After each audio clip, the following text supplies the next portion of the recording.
Hey, yo, it's me, Pops Van Marmalade, and you're watching the Comics-Related Madness Network. Huh? So come get some. CromCon. CromCon. Hey folks, welcome to the Comic Pulp and my special guest, Roland Mann, who, like when we were talking in the green room backstage, it's going to be very hard for me not to fanboy because when I realized who he was, like when Pop's like, oh yeah, I know a whole bunch of creators and all this, and then, because I just saw the cartoon thing on Facebook, right? And then I saw his thing, and then I like started sweating. I'm like, oh crap, I'm actually going to talk to like one of my heroes from like when I was a kid.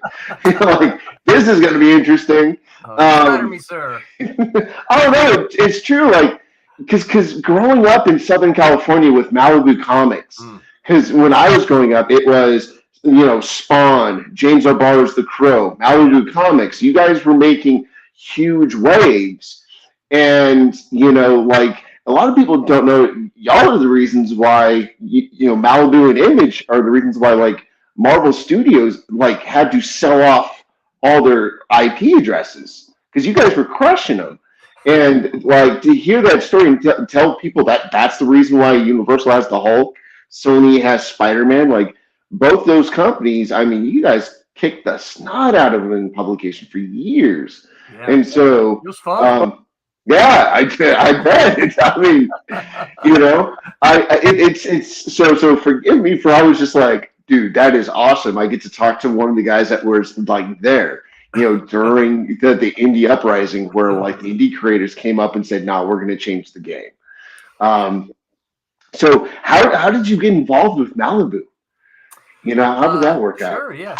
No, I was a freelance writer in the late '80s, when I got my start, and Malibu published a comic that I wrote called Cat and Mouse, and they published that for a couple of years. And as you know, when you're a starving artist, freelancer kind of type, you're begging for work, and so that's what I was doing. I would call them probably every other week and say, "Hey, you got anything for me? Hey, you got anything for me?" And because of the success of Cat and Mouse, just one thing led to another, and I was writing little miniseries for them here and there, and I did that for a couple of years, and then I noticed that I kind of stopped getting work from them. They weren't cold to me at all, and so in Atlanta, I think in 91 maybe. I think I had a chance to meet Christgau, and who was the editor-in-chief of all of the Malibu stuff. And I said, hey, I noticed you guys aren't throwing as much work my way. Is there a problem with my writing? I was the paranoid writer. I'm like, did I do something? Is my accent not strong enough for you? What? He goes, oh, no, not at all. We love your stuff. He goes, we are looking to build an in-house studio, kind of like what Marvel did. We kind of want to do what Marvel had in the 1970s. And I'm like, oh, you should hire me then. Thinking nothing of it, right? 2 weeks later, he called me back. He said, were you serious? And I'm like, serious about what? He goes, you want us to hire you? Because we want to make you an offer to be an editor to come out here to California. And I'm like, really? And I'm thinking, California, man, that is a long way from me.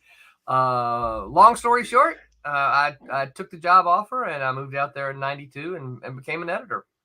Oh man, dude, that's crazy. And what's funny is the more I get to talk with y'all that did that comic book revolution in the 90s, it's I mean they handpicked all y'all from the South, from New York, and moved you all to California. And so I mean, that must have been an exciting time in comics. I'm imagining. Oh, it very much was. And you got to remember too, is that this was pre-internet, so we didn't have, we didn't have streams, we didn't have, no one had websites. We had, I should say pre-internet. We had email, right? So we had the bulletin boards and all that kind of stuff, and but that's not anything like what we have today. So the Comics Buyer's Guide was our big comic journal of the day, and that's where we got our news. That's where we got the industry gossip, because there were, they would write fan letters. There was a big, I don't know if you've ever heard of the big argument between Peter David and Eric Larson, right? Yes. But these guys just wrote letters back and forth in the Comic Spies Guide. It was a hoot to watch, right? As a reader, you're like, oh, cool. And, of course, they were name withheld and, and it's like, who it was. Or there was speculation. I should say this. There was speculation for weeks before everyone figured out who it was. But yeah, so it was exciting because that was how we got our information. That was how we got the news. So yeah, it was an exciting time. Oh yeah, and it's funny you mentioned that too, because I remember getting like Wizard Magazine and all that stuff, and how many people buried Jim Shooter for just being the comics a-hole of like, and I one of these days I want to talk to him and see what, because I've heard he's a very nice guy, but anyone that I've talked to that worked with him, they say he was a jerk. So I'm like, I want to know the true story with Jim. Yeah, I really do. So here's my Shooter story. So I met him on a couple of occasions, and he's always been incredibly nice. I can't remember exactly when it was, but it was mid to late 90s. I think it was right after Marvel had purchased Malibu. Marvel had gone bankrupt, so they had fired everyone from Malibu and was in the process of closing Malibu down.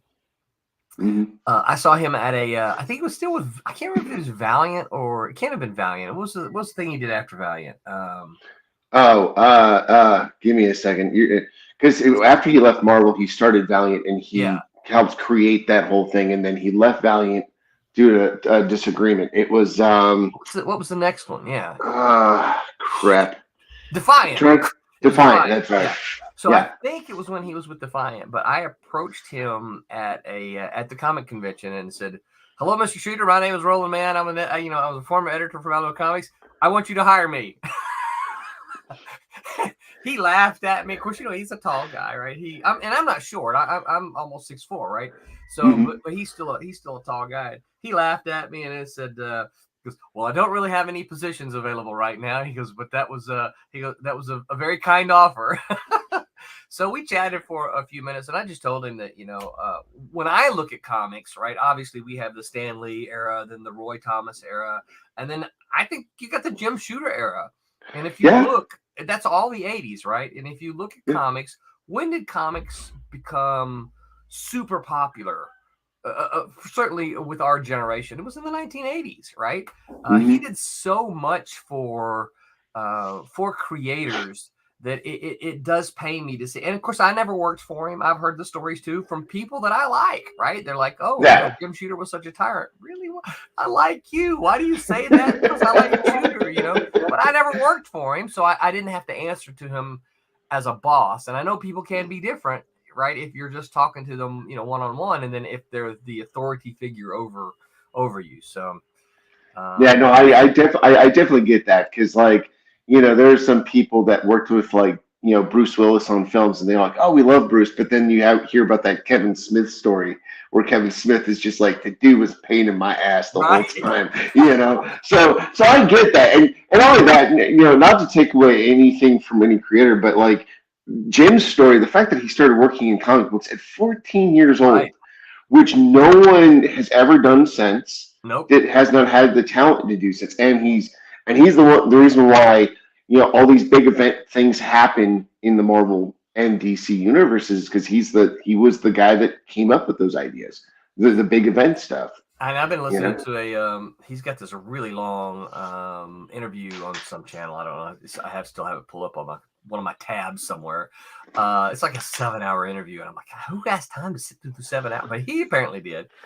But I just learned listening to that apparently he did the layouts for all of his covers when he first started, because he's like, I didn't know how to write comic books. No one told me how to write them. So I just did, he's like, I just did layouts for all the stuff for all the artists, and including the covers. And I'm like, what the heck? 14-year-old doing this, You know what? Honestly, that does not shock me because of like in comics, there's so many great legends. Like Jack Kirby Yeah. found out like there was a comic book way behind schedule, so he locked himself in a hotel for a weekend and he drew the entire thing in one weekend. Crazy. Or or like Alan Moore would draw the comic pages and then he wrote down what he drew, and that's why his manuscripts were like so thick. I don't know if those are true or not, but. Wow. You know, like, sorry, I'm a huge comic fan. Like, I like you said, when you read those rumor mills back in the day in those pages, I saved a lot of them, man, and it was fun. So I've got one that since you say you're a bit of a Malibu nerd as well, I've got one I can probably clear up for you that you may have heard. Okay. So this is exciting. So one of the most common rumors I hear all of the time, and despite the fact that it has been, debunked and denied by the people who were there all over the place, it's still everywhere on the internet.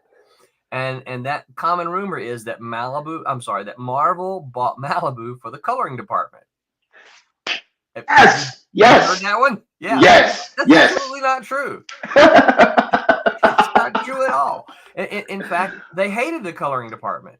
They wanted to get rid of it because it was a future tech. It was like, no, we don't want to do that. We don't color. Marvel didn't color any of their comics with computers back then, right? It was all this kind of new stuff. It wasn't until later on they're like, can you really color a comic book in a week, right? Because and it was Mark Gruenwald who made the first step, right? Because after they had bought us, that we were like, hey, we can color a comic in a week, and they're like, can you really do that? I've got a book that's behind, and like, yeah, we can do it. So. Mark sent his, I don't remember which book it was, but Mark sent his book to our coloring department. They colored in a week. He loved it. He goes, I'm going to send you more work. So next thing I know, and this is a true story here. Next thing I know, we're slowly, meaning the Malibu department, right? We're slowly losing I had to send some of my later books out to be colored by somebody else because Marvel comics took precedence. But now that was a slow thing. The real reason is if you study what happened back then, it's really just corporate maneuvering. Because what happens, the reason Malibu was purchased, there's two reasons, right? Number one, DC was already had an offer on the table. They were doing due diligence. They had been studying Malibu for like 6 months, right? Right. Number two, we had 13% of the market share. We were. You guys were red fire hot, man. You guys were absolutely on fire, right? So if either one of those had added, so if DC had added our market share to them, they would have become the number one company. Marvel wasn't going to let that happen, right? I mean, come on, really? No, they weren't going to let that happen. So they're like, well, we got to purchase this company before DC does because that way we can maintain our number one status. And the president, you got to also remember, Marvel had just gone public. So, and I don't do a whole lot of stocks, but I know enough about it. So what does the president do when they go public? Look, I'm buying up all of these things because we're growing your portfolio, right? So he didn't just buy Malibu, but he bought Panini stickers. He bought Heroes World, right? They were purchasing stuff. Well, they lose money. What happens? They get a new CEO. What's the first thing a new CEO does? He trims the fat, right? Yep. So I'm gonna cut you. So Malibu wasn't published because of the coloring department at all. That's probably the longest running false rumor about Malibu that exists. Yeah. Well, I mean, because that always threw me off, right? Because right, Malibu and Image were killing it in the 90s. They were new idea. Like you guys, for a short period of time, like.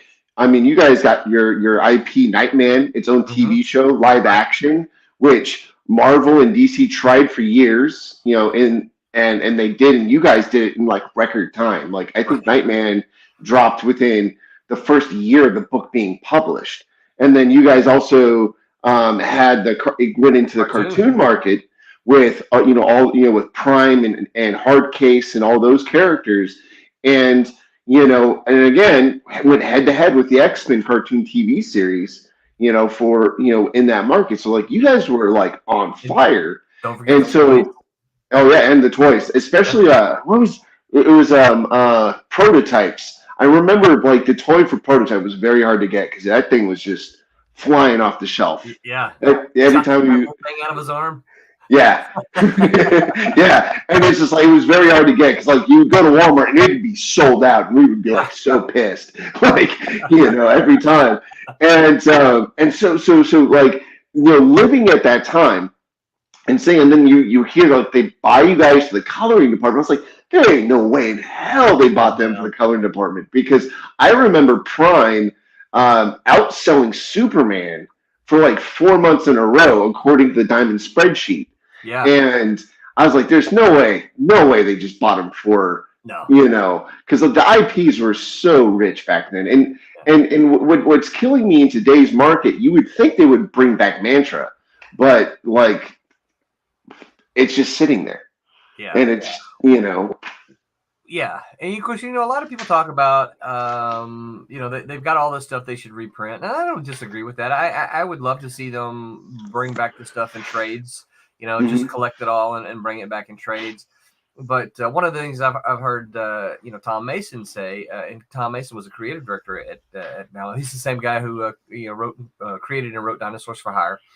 The problem with that is that when Marvel bought all of the Malibu stuff, right? Malibu had this great big office in a warehouse.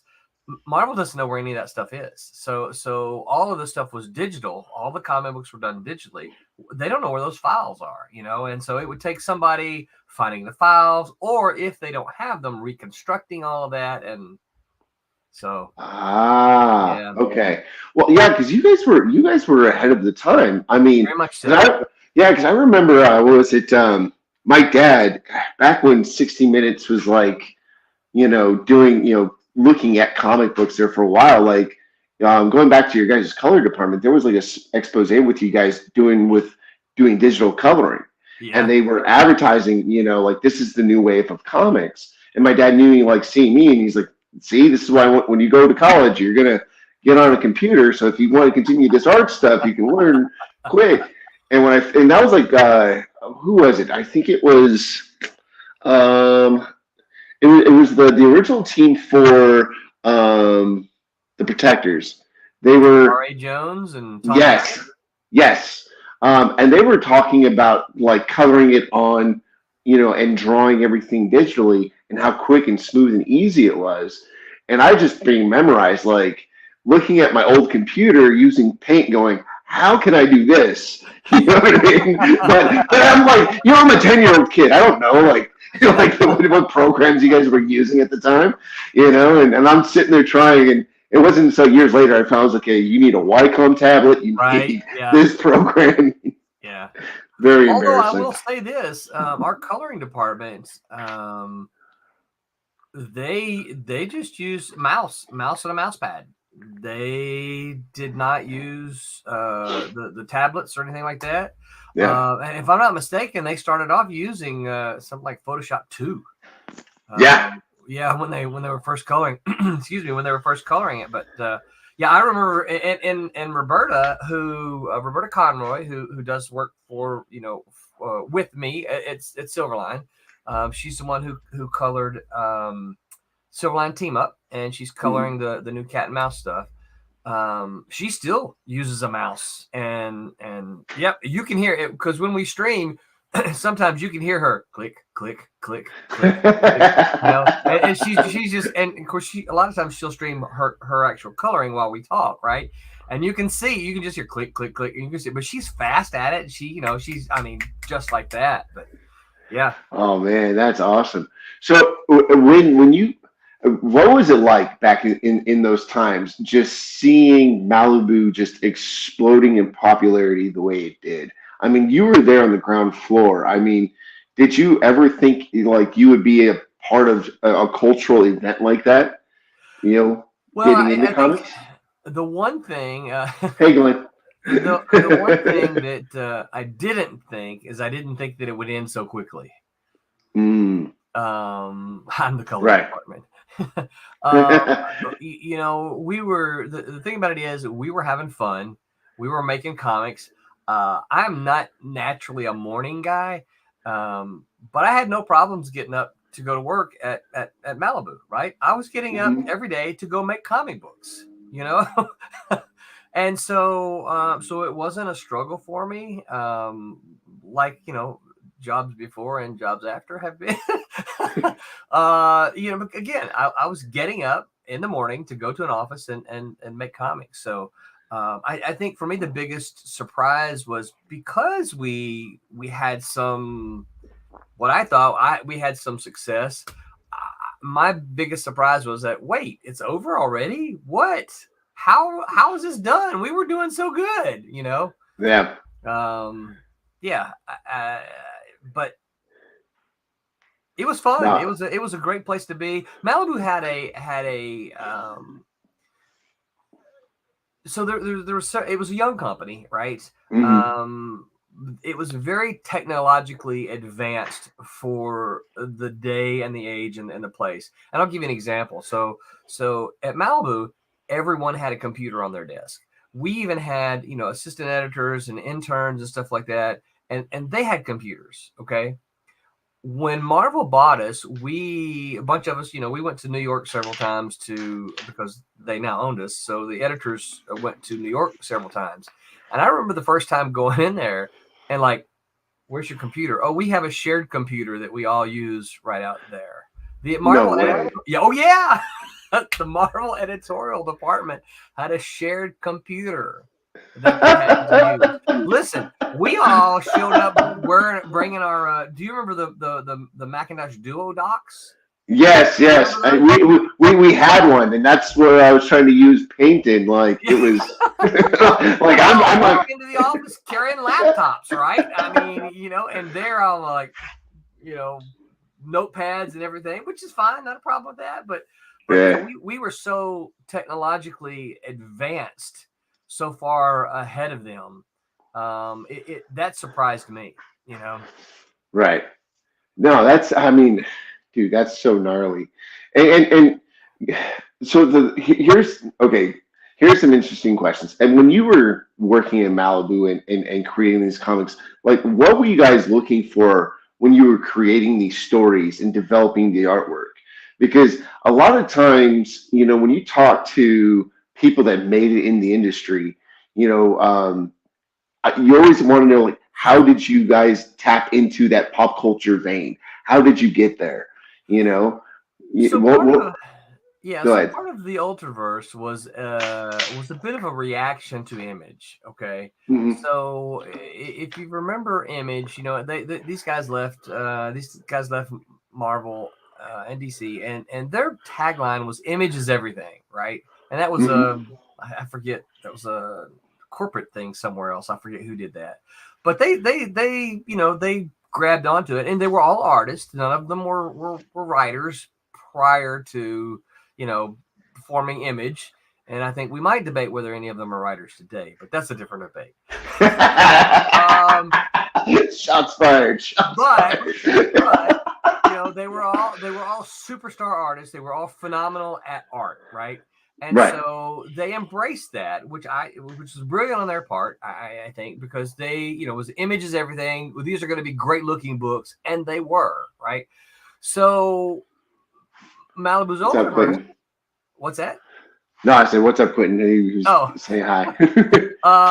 So Malibu's Ultraverse was a little bit of a reaction to that. It's like, okay, so rather than go out and get all the rock star artists, let's go see if we can get some rock star writers. So we got Steve Gerber, Jerry Jones, who was, you know, a big name at the time. We got Steve Englehart, right? These were all rock star writers. That our approach was, hey, look, let's put the story first instead of the art first. So, you know, Malibu was always kind of, if you didn't read Dinosaurs for Hire, you should at least go back and look at their covers. Oh my gosh, they're taking pot shots at everybody in the industry at the time. And this is one of the things I would always say, you know, about Tom Mason is that the wit that guy brought to a Dinosaurs for Hire was, you know, we accused him of going home at night just sitting there thinking, okay, what am I going to say tomorrow? I'm going to say this, I'm going to say this, and then just because he would just fire them off just like that, right? You could never get the top side of Tom. It's funny. A few years back, I met Tom, and he was such a quick-witted fellow that I was just like, he had such a natural, charisma with wit. It was just like, dang, either you studied for years, or like you were like the most picked on guy in high school, and then you like learned what to say. You know what I mean? Like, no one's that good with wit. Like, I'm not trying to cut it down or anything. Like, that dude can just set your pants on fire and make you look stupid real quick. And like, it was that way in the office as well. I mean, it was just, as long as you were on the good side of Tom, you were always pretty safe, because he would always be, he would pal with you. Hey man. And he would lean over and tell you something that was funny. It'd break you up in a meeting. You're like, shut up. He was the guy, in the classroom that sat in the back and told you jokes and you had you laughing, and the teacher's fussing at you because you're laughing, and you're like, I can't help it. He's telling me jokes. That was Tom. Oh man, that's and he's still a bit that way. We had him on a couple times on our stream, and man, he's still just he's like the little guy with the rapier, right? He's really fast, right? He's like Zorro. Can get that Z in you before you even know it's there. Man, it must have been fun back in the day working in that writer's room. I mean, it was a lot of fun.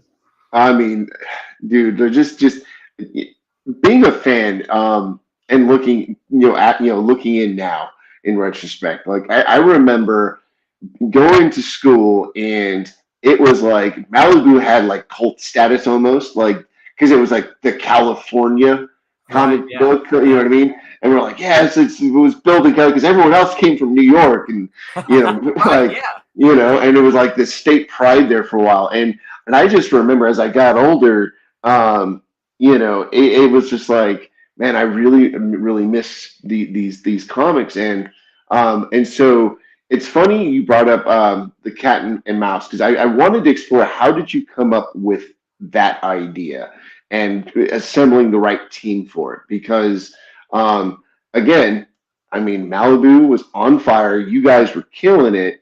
How did you know that was going to be the idea to start your career with, like, and really get into comics? I mean, because it's brilliant. I mean, I'm sorry, again, not trying to fanboy too much. So the funny story behind that is, I met Stephen Butler when I was so I went to University of Southern Mississippi in Hattiesburg for college, where I studied English. And my girlfriend at the time, she's now my wife, my girlfriend at the time was running for homecoming court. We had a big, I try not to get into college culture too much, but the fraternity, the Greek culture dominates most college campuses. Well, I lived in the dorms, and almost everybody there was independent, not in part of the Greeks. So there was a big independent movement on campus the years that we were there. And so the independents tried to put, a lot of their, because the Greeks always won everything, right? There was always some fraternity or sorority winning. And so so there was a big independent movement on the campus. And so I was part of that. And a bunch of independent girls who were running for various homecoming courts, the junior, sophomore, freshman, all that kind of stuff. They went around to all the dorms, campaigning and trying to get everybody out to vote so that we could compete with the Greeks.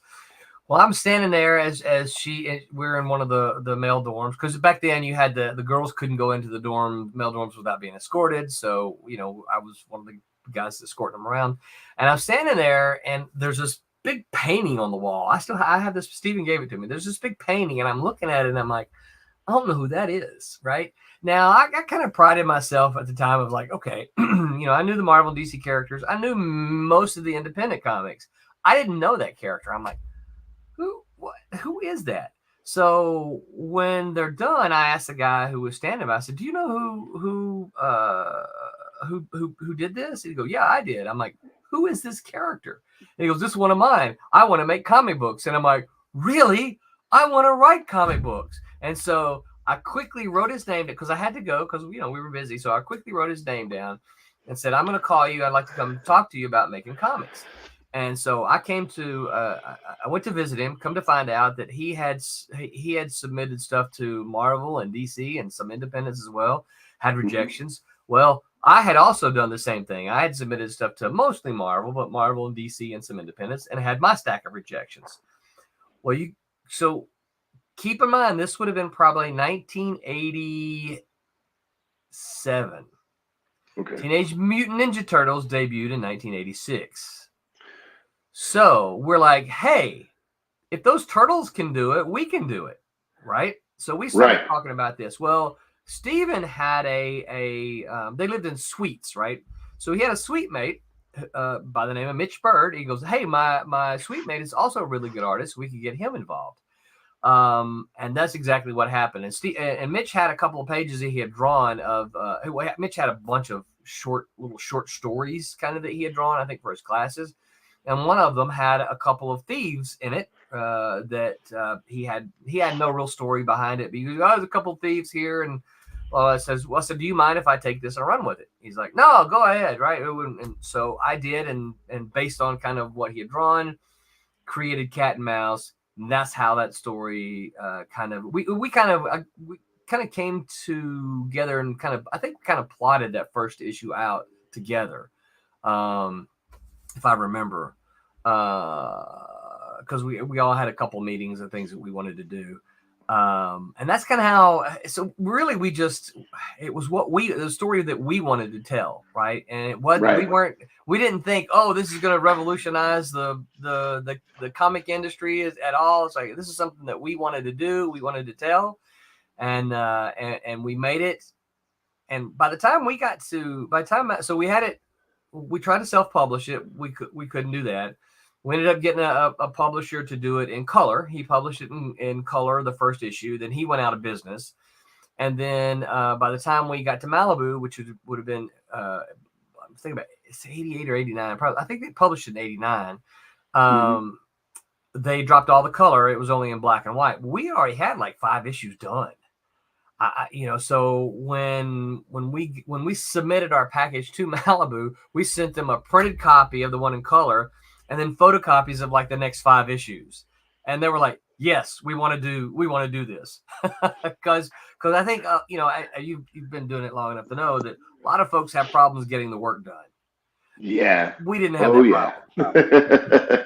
No. Yeah. It's funny because being an editor in indie comics, trust me, like when you're talking about we can color it in a week, and I'm going, in the back of my mind, I'm going, my color guys always do it within like 3 months, and you talk about a week. Like, I'm like mad jealous over here. Like because right now, I mean, I'm editing a book with a friend of mine called named Gazelle Omar, and she's a great writer, and and it was just like when you're telling me, oh, we can color it in a week, we can do this, and like when I was coming up in comics. The guys that roped me in, they're like, okay, you need to learn how to ink, you need to learn how to draw, you need to learn how to letter, because if that book gets behind, like it's your ass, Mr. Postman. Like, so, and I was like, okay, so so I pages.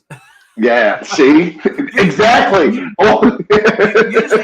Usually under the direction of the inker, though, and it's usually kind of things like, here, take this pen, take this ruler, and make those lines straight there. Use the cross hatching back here. So very. I mean, I didn't ink pages or panels or anything. It's always backgrounds and things like that. But I filled in the blacks. They, basically anywhere you see an X, and they'd give me these big fat black magic mark. I think I even kind of like this, right? And they're like, anywhere you see an X, fill that in with black. I can do that. Right? Yeah, and it's crazy. It's crazy, man. Like it is true. Like to make sure a book comes in on time. I mean, every little thing you know how to do helps that book stay on time. Yeah. But again, the fact that Malibu could, back in the 90s, with the limited tech that you guys had compared to today's, can color it in a week, makes me go like, what is wrong with color artists today? Like, well, you do have to keep in mind the coloring was a little simpler back then. That's true. I'll give you that. It still had the gradients and all that kind of stuff, but it was a little simpler. We also had a team. Our teams had, I want to say 4 or 5, probably 5 people on it. Maybe 4. I don't remember. So you had someone doing flats, another person doing highlights, another person doing no, they would do an entire page themselves. Yeah. Oh. Yeah. So if you, when you look at the Malibu books, when they have the teams listed, generally, I can't. So 20 divided by 5 is what? 4. They would basically, you're looking at about 4 pages colored by one person, 4 pages colored by another person, and here's the cool thing: you can't tell. Right, because they were all the same color palette, right? Like it was like they created a color palette, and they had to all stick to that, right? So it didn't really matter what the monitor, because monitors can affect the look of your colors, right? Right. So they had a color palette, and they all had the same color palette, and you can find a little differences in the pages, but for the most part, you can't tell who colored what. Right, and that's what you want in an art team. You want it always to make it seamless, right? Like, you want your letterer to always match the lettering with the artwork, so it looks like it should belong on the page, not make your eye sore and all that. Yeah. No, wow, that's awesome. So that gives me even a deeper respect for the Malibu colorist team, because like that's, I'm gonna be honest. I mean, just doing the limited with editing, like inking and stuff, and just trying to match an inker's style sometimes can get very hard. And the fact those guys were doing colors with all that in the same palettes, I mean, that's awesome, man. Yeah. I mean, wow. Okay. So, but now you understand why, like the rumor mill of Marvel buying it Malibu for its color, department, that can happen. Yeah, I mean, I get it again, because we were cutting edge technology. I mean, Oli Optics was around, obviously, and they were probably they're the ones that are kind of held up. They're the gods of coloring, computer coloring. Yeah. But a lot of what they were doing, we were doing too. So it was a fun, and we had at one point in time, man, we had something like 120 colorists, I think. I mean, we had computers, and we ran them literally 24 hours a day. We had a 9 to 5 shift. We had like a 5 to, I can't do the math, 5 to 12 shift, and then a 12 to 8. I don't know, whatever. Yeah, there's 3 8s in your 24-hour day, right? Right. There were 3 different shifts. We had a night shift of colorers. They would come in and color the night shift. Oh man, we kept those, because that's the thing. We kept those computers just humming, burning. Yep. Yeah. And wow. They had the highest. They had the most up to date, fastest computers of the company, because they needed. Right. No, I mean, I get it. Wait, let me catch up on this real quick on our comments section. Let's see. 1987 Predator from Quentin. Yes, that was shameless plug. Oh, okay. Comics Unlimited #11 on Amazon. Feeding an article about Roz Kirby is in there too, and James Shooter. Oh, speak of the devil. Again, I got to meet that guy. I really want to talk to him and see, explore his mindset. But back to that whole thing. So, with 120 colorists, I mean, how did you guys manage to know which teams would work together on the books? Yeah, so that's not something I know that I can completely answer, but what I do know is that we had teams and we had team captains, right? So okay. So there were and the teams had names, right? And so each team had a captain. I only ever dealt with the captains, right? As an editor there, I only ever dealt with the captains. So the captain would be the one that would come up to me and say, "Here are the pages. Look through them. Make any marks and edits and that kind of thing." So I got to know the captains really well, and obviously I did get to know some of the colors as well, particularly the ones that were there during the day. But as far as working one-on-one with, it was just me, the editors, working with the captains. How they put those together, I can't answer that question. I don't know. That was we had Dan. I think Dan Danko was in charge of the coloring department initially, and then when it grew too big, it kind of outgrew him, because he was one Right. of the editors. It turned over to a guy by the name of Mike Giles.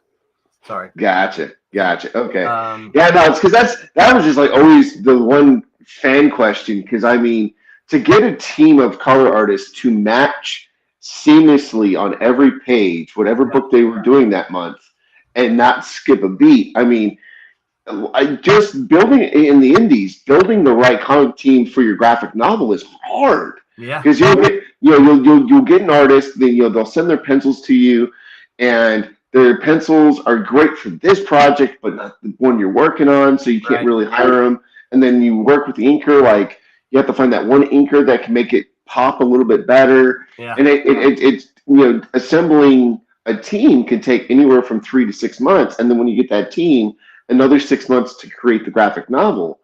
I can only imagine what it was like to build those color teams. Yeah. I mean, 100 especially with 120 people. Yeah. Now that was kind of at the height.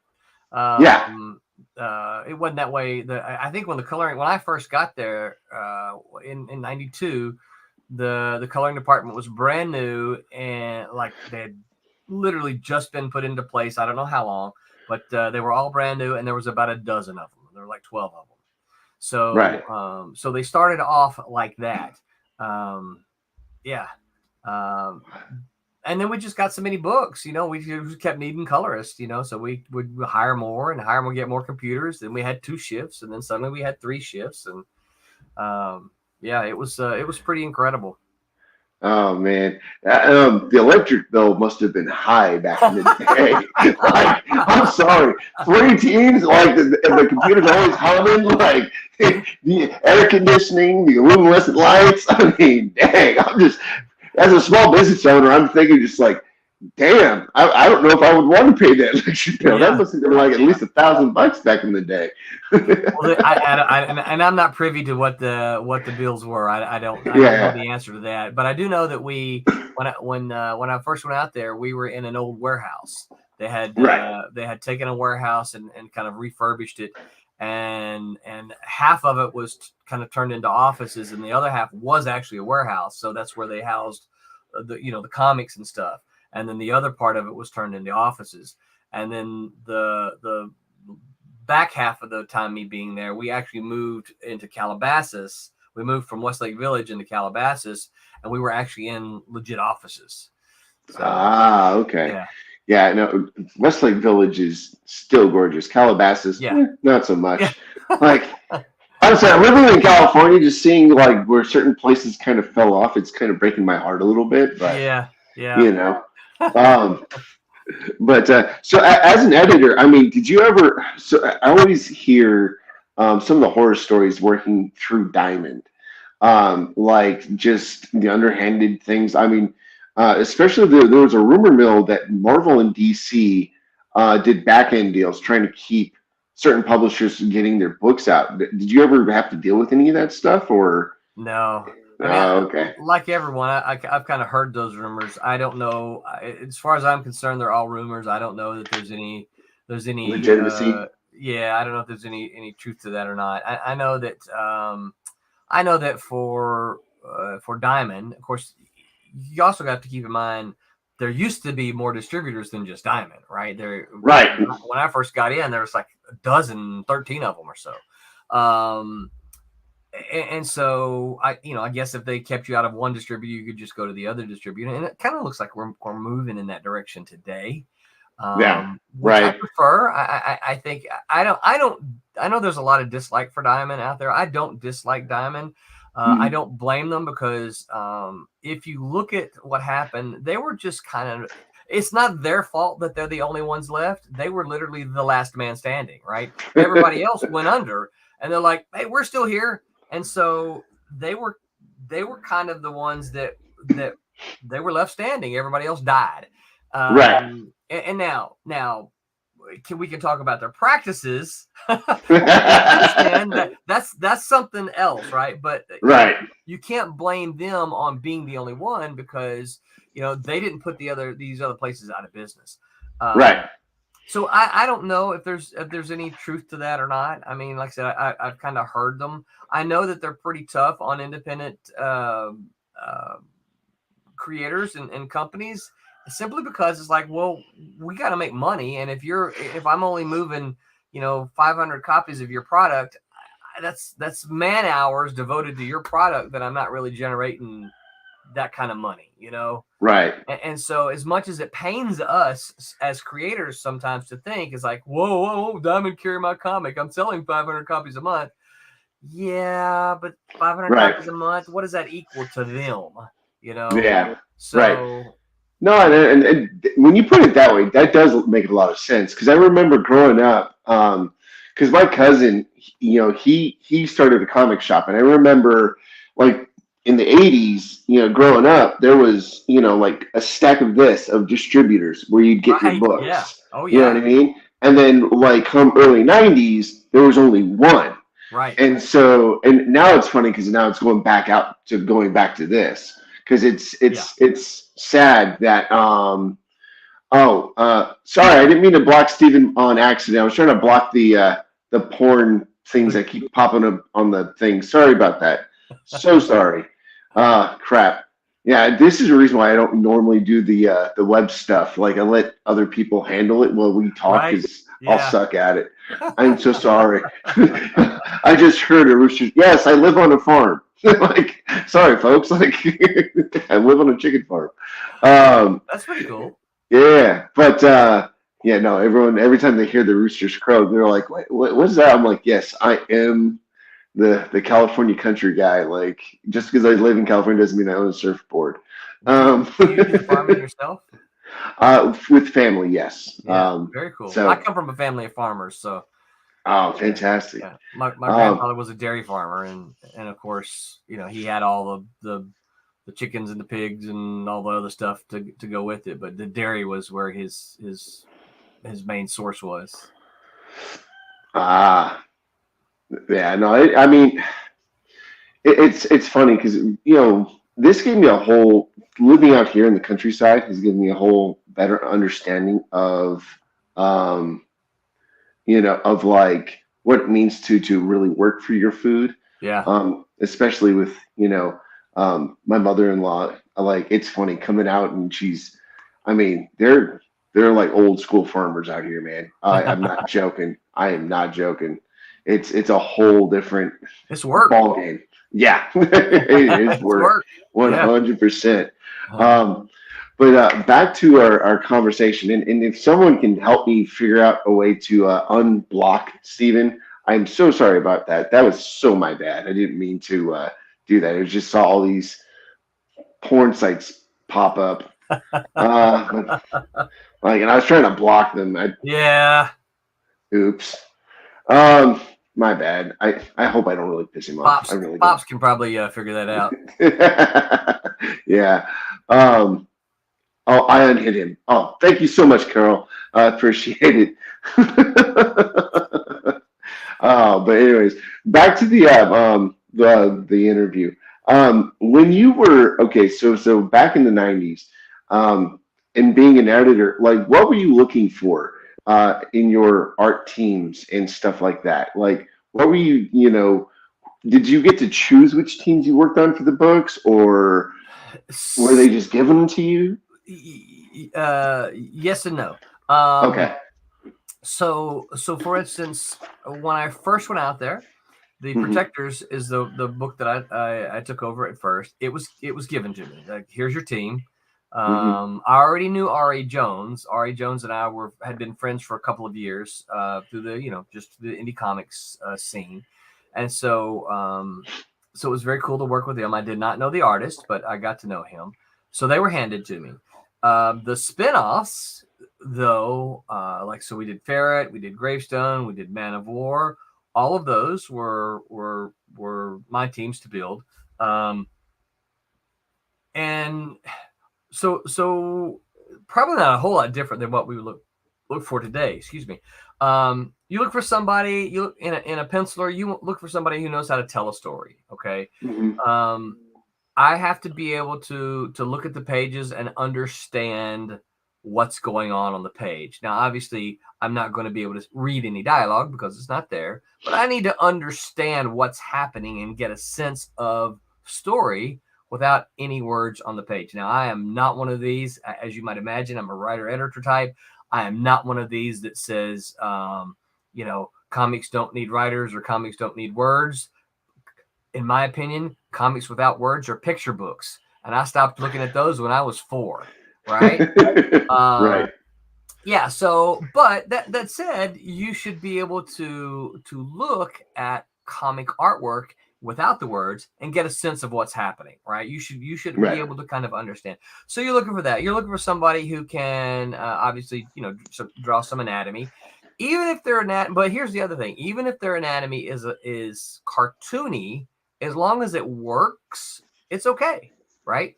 They need to be able to draw some backgrounds, right? If we don't know where your character exists, then clearly you're not going to be able to tell a story. They need to know how to move a camera, right? Right. And this is where pencilers need to have some kind of directing sense. They've got to be able to move the camera back and forth. And I've heard people talk about the 180 film rule that you have to. Well, yeah, that's a thing, but comics are different. Comics are not film, right? So you can break that rule in comics. I've heard people say, "Oh, you can't. You have to obey." Well, no, you don't, because these are comics and that's film, right? That said, you have to make sure that when you move the camera, you don't confuse your reader, and that is the key to any storytelling, visually or with text. Don't confuse your reader, right? If you moved your camera in a way that the reader's like, I don't know what's going on here, then you've made a mistake, right? You've got problems. That, and we were looking for somebody that had some energy to them. Right. I mean, clearly Image still was a big thing, and we weren't trying to mimic Image at all, but we wanted to have some energy in the stories that we had. Right.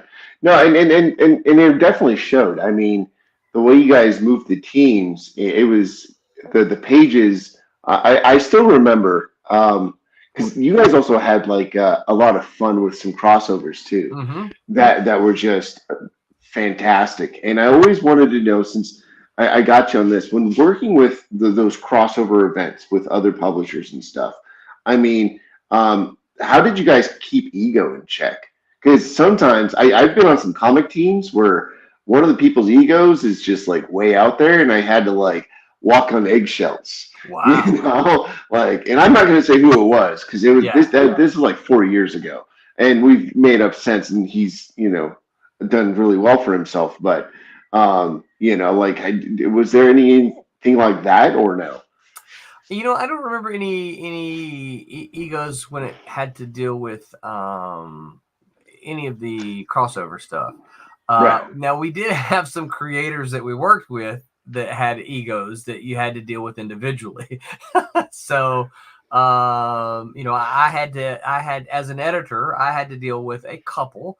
I know that my buddy Hank Knox, who was edited the other, but basically the other half of the Ultraverse stuff, he had a couple that he had to deal with as well.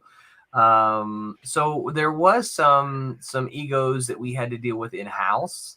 Right. I don't remember any. No. And I say I don't remember any because Hank was the one who did all the coordinating between like the intercompany stuff.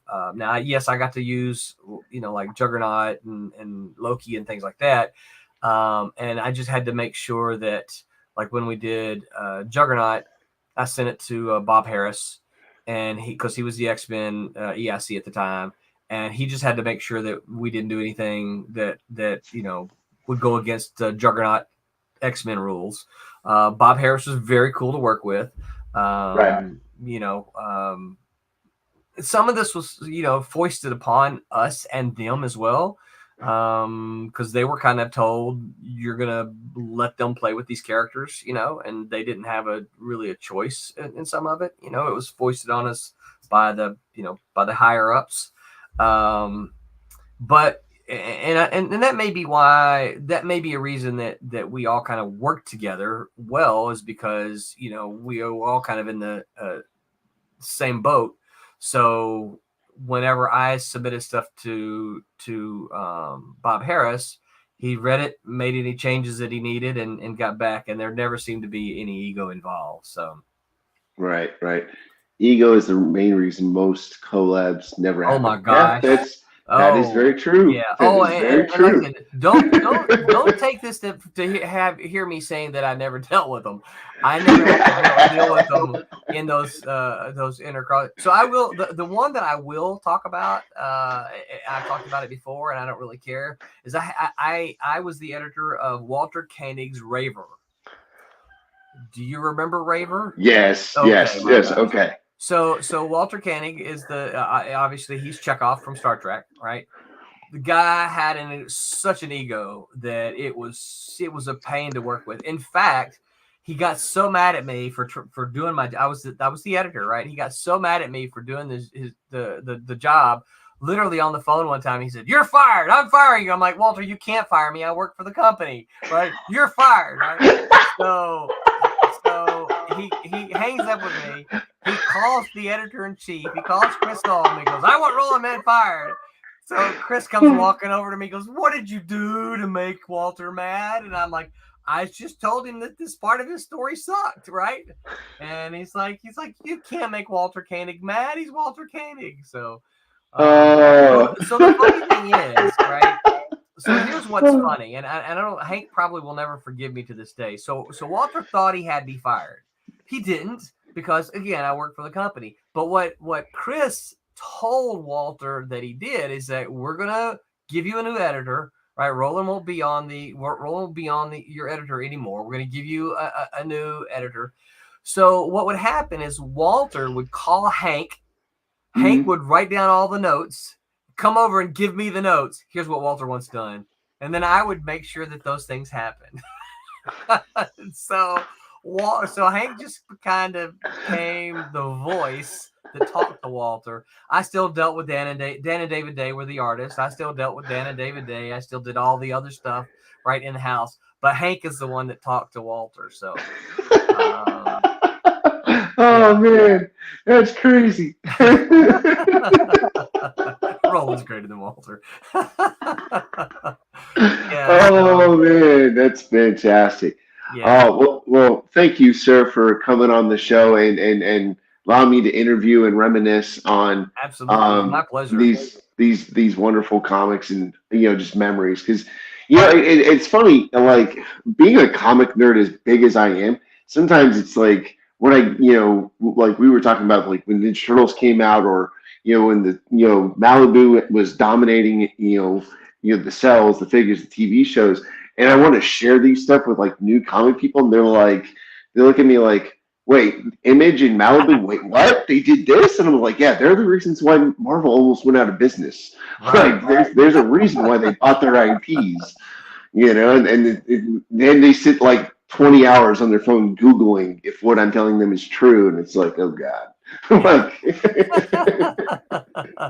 yeah. It's like, man, and again, if it wasn't for Ninja Turtles doing the punk rock thing, saying, "Yeah, we're just gonna do our own thing," and doing that black and white wave in comics in the 80s, to say like, we can do this, I don't think many people would be like, yeah, have that punk rock attitude in the 90s. They were. I like to tell myself that I would have done comic books anyway. But the Turtles were, and I wasn't a Turtle fan. So that's, I'm not saying that I read them, loved them, so that, no, but I looked at them and these Turtle guys did this, right? So they were an inspiration. So, it's the kind of thing, it's like, look, they can do this. We can do this too, So I attribute will attribute the Turtles to help get me into comics. Yeah. And with that being said, thank you so much for giving me the time of day today. Absolutely. My pleasure. Thanks for having me. Yeah, this is a lot of fun. All right, folks, check out Roland's stream, and all of his books. I'm telling you, read his old stuff, man. It was great being a fan back in the day. If you can, go to your local shop, ask for Nightman, Mantra, all this stuff. Like, check it out. Thank you so much. God bless. Mahalo. You can find some of them in the cheap boxes.